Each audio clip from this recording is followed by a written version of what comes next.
Stan Lee was an American comic book writer, editor, publisher, and producer. He rose through the ranks of a family-run business to become Marvel Comics' primary creative leader for 2 decades, leading its expansion from a small division of a publishing house to a multimedia corporation that dominated the comics industry.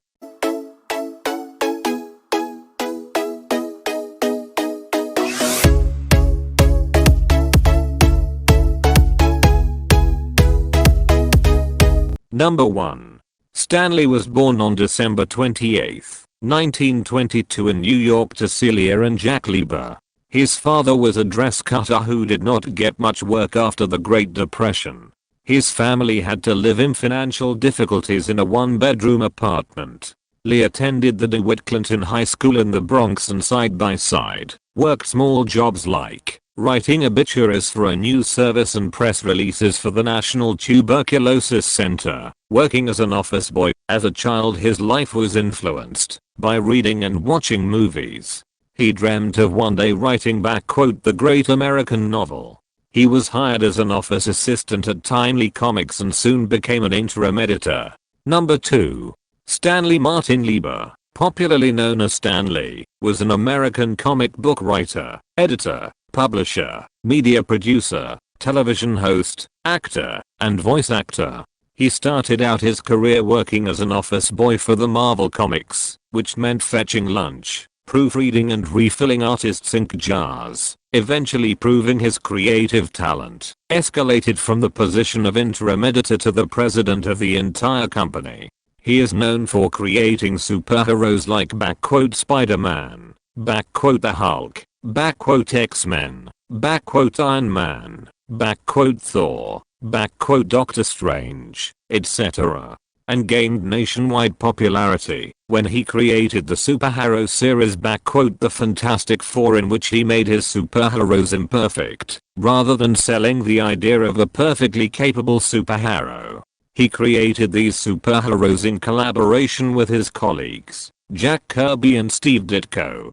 He is said to have brought in revolution in the comic world through his satirical writing and bringing in the element of the real world into the world of these superheroes, which is how he used to make these superheroes viable and responsible. It was Lee who made Marvel Comics a multimedia corporation from just a small division of a publishing house. Apart from creating superheroes and writing story plots for the comics, he also wrote weekly columns and produced many superhero-based ventures through his production company. Number 3. As a bit of a throwaway fact, Stanley Martin Lieber, Stan Lee, revealed the secret of his slicked back mane on the second page of his memoir. My whole adult life, I've never been to a barber, he wrote. Joni always cuts my hair. Number 4. Lee wrote that as a child he loved to read books by Mark Twain, Sir Arthur Conan Doyle, Jules Verne, H.G. Wells, and others, and his mother often watched him read. I probably got my self-confidence from the fact that my mother thought everything I did was brilliant. Number 5. A week into his job at Timely Comics, Lee got the opportunity to write a 2-page Captain America comic. He wrote it under the pen name Stan Lee, which became his legal name, and titled it Captain America Foils the Traitor's Revenge.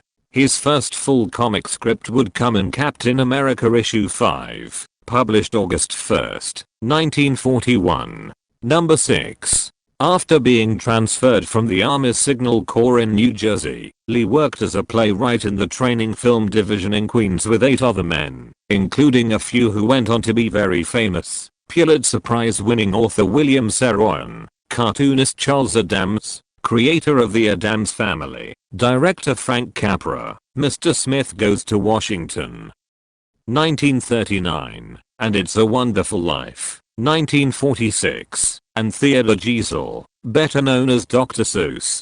Number 7. According to Lee, during an argument, Joni destroyed the typewriter he used to write the first issues for characters including Spider-Man and the Fantastic Four. This happened before eBay, he wrote. Too bad. I cold auctioned the parts and made a mint. Number 8. Located right above Los Angeles' famed Sunset Strip area, Stan Lee bought this property in 2015, just after selling his previous Los Angeles property for $2.8 million. Stan Lee's LA house has 4 bedrooms, 7 bathrooms, a remodeled kitchen, and an in-house movie theater. Number 9. Marvel has been bought and sold several times over the decades, and eventually Disney paid $4 billion to acquire the brand and its catalog of characters in 2009. But Stan Lee was never an owner of Marvel, so he failed to cash in. Number 10. Stan Lee net worth. American comic book writer, film executive producer and entrepreneur, Stan Lee has a net worth of $50 million. Number 11. He was 95 years old. Lee died on November 12, 2018, 6 weeks before his 96th birthday at Cedars-Sinai Medical Center in Los Angeles, California, after being rushed there in a medical emergency earlier in the day. Number 12. Stan Lee was a revered comic book creator who co-launched superheroes like the Fantastic Four, Spider-Man, Doctor Strange and the X-Men for Marvel Comics. Hope you guys enjoy this video and don't forget to like, share, comment and do subscribe the channel so you can never miss the upcoming video.